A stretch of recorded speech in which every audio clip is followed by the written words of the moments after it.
ഇതിൻ്റെ നിർമ്മാണം ഹംപിയിലെ മറ്റുള്ള പുഷ്കരണികളിൽ നിന്നും വളരെ വ്യത്യസ്തമാണ്. ഇത് ഒറ്റക്കല്ലിൽ തീർത്ത ഒരു ടാങ്കാണ്. ജലസംഭരണികളിലേക്ക് വെള്ളം കൊണ്ടുവന്ന ഒരു കൽപ്പാത്തിയാണ് ഈ കാണുന്നത്. 16-ാം നൂറ്റാണ്ടിൽ ലോകത്തിലെ ഏറ്റവും സമ്പന്നമായ രാജ്യമായിരുന്ന ഹംപിയുടെ ചരിത്ര അവശിഷ്ടങ്ങൾ തേടിയുള്ള യാത്രകൾ തുടരുകയാണ്.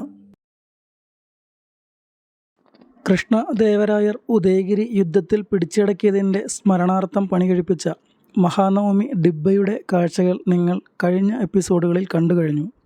ആ ചരിത്ര നിർമ്മിതിയുടെ മുകളിലാണ് ഞാനിപ്പോൾ നിൽക്കുന്നത്. ഇവിടെ നിന്ന് നോക്കുമ്പോൾ അടുത്ത ലക്ഷ്യസ്ഥാനമായ ബ്ലാക്ക് സ്റ്റോൺ പുഷ്കരണി അഥവാ സ്റ്റെപ്പ്ഡ് ടാങ്ക് എന്നൊക്കെ വിളിപ്പേരുള്ള വളരെ മനോഹരമായൊരു കുളം കാണാൻ കഴിയും. ഹംപിയിലെ പ്രധാന ആകർഷണ ഡെസ്റ്റിനേഷൻ കൂടിയാണിത്. മഹാനവമി ഡിബ്ബയിൽ നിന്നും ഇറങ്ങി നടന്നു വലതുവശത്തായിട്ട് കൊട്ടാരത്തിൻ്റെ അവശിഷ്ടങ്ങൾ കാണാം.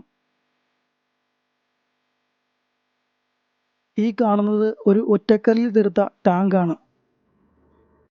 കൃത്യമായ അളവിൽ കൃത്യമായി ചതുരത്തോടെ മുറിച്ചുണ്ടാക്കിയ ഒരു ടാങ്ക്.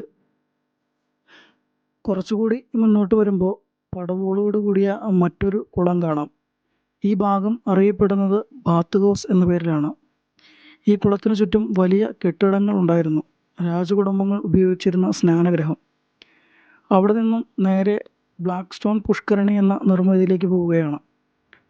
നല്ല രീതിയിൽ വെയിലുള്ളതുകൊണ്ട് തന്നെ ഈ ആര്യവേപ്പിൻ്റെ തണൽ നല്ലൊരു ആശ്വാസം നൽകുന്നുണ്ട്. ആ കാണുന്നതാണ് ബ്ലാക്ക് സ്റ്റോൺ പുഷ്കരണി. അതിൻ്റെ വിശദ വിവരങ്ങൾ 3 ഭാഷകളിലായിട്ട് എഴുതി വച്ചിരിക്കുന്ന ഒരു ബോർഡ് ഇവിടെ കാണാം. അവിടെ നിന്ന് വീണ്ടും നേരെ നടന്നു. ആ ബ്ലാക്ക് സ്റ്റോൺ പുഷ്കരണിക്ക് മുമ്പിലായി പാലൻ പോലെ ഒരു വസ്തു പണിതു വച്ചിരിക്കുന്നത് കാണാം. ആ കാണുന്നതാണ് ഈ പറയുന്ന കുളങ്ങളിലേക്ക് ജലം എത്തിച്ചിരുന്ന ഒരു സംവിധാനം.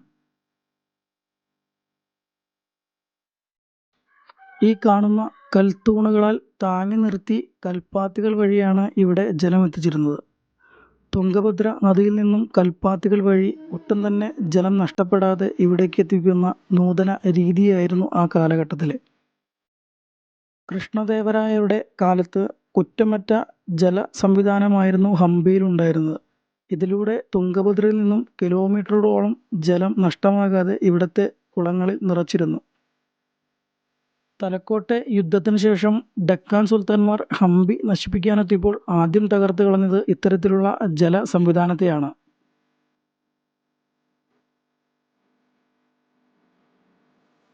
തുംഗഭദ്ര നദിയിൽ നിന്നും ഇത്തരം കൽപ്പാത്തികളിലാണ് ബ്ലാക്ക് സ്റ്റോൺ പുഷ്കരണിയിലേക്ക് ജലം എത്തിച്ചിരുന്നത്.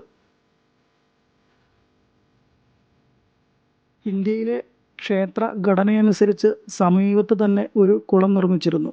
അവിടുത്തെ ഉപയോഗത്തിന് വേണ്ടിയായിരുന്നു അത്. ചിലർ അവരുടെ ഭക്തിയുടെ പൂർണ്ണത എന്നോണം മനോഹരമായി കുളങ്ങൾ നിർമ്മിക്കുമായിരുന്നു. അത്തരത്തിലുള്ള ഒരു കുളമാണത്. ഇതിൻ്റെ നിർമ്മാണം ഹംപിയിലെ മറ്റു പുഷ്കരണികളിൽ നിന്നും വളരെ വ്യത്യസ്തമാണ്. മുകളിൽ നിന്നും നോക്കുമ്പോൾ ലക്ഷ്മി ശ്രീചക്രത്തിൻ്റെ രൂപമാണെന്ന് ചിലർ അനുമാനിക്കുന്നു. കൽപ്പാത്തി വഴി ഈ ഒരു ഭാഗത്തിലൂടെയാണ് കുളത്തിലേക്ക് വെള്ളം നിറച്ചിരുന്നത്.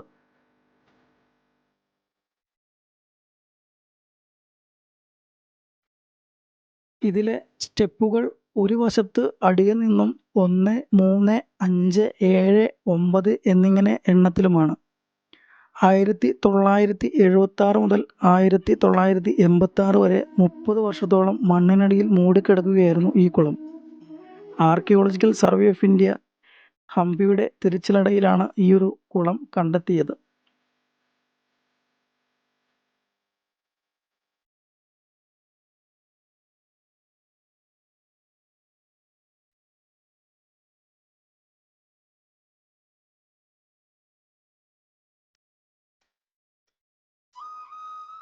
ബ്ലാക്ക് സ്റ്റോൺ പുഷ്കരണിയുടെ കാഴ്ച മതിയാവോളം പകർത്തിയതിനു ശേഷം ഞാൻ വീണ്ടും നടന്നു.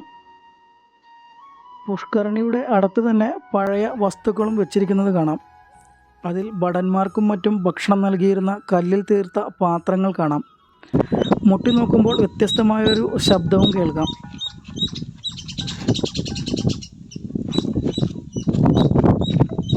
കാണിക്കണം. ഒരിക്കൽ കൂടി ഞാൻ നേരത്തെ കണ്ട മഹാനവമി ഡിബ്ബയും ബ്ലാക്ക് സ്റ്റോൺ പുഷ്കരണിയും നോക്കി നിന്നുകൊണ്ട് മറ്റൊരു കാഴ്ചയിലേക്ക് പോവുകയാണ്.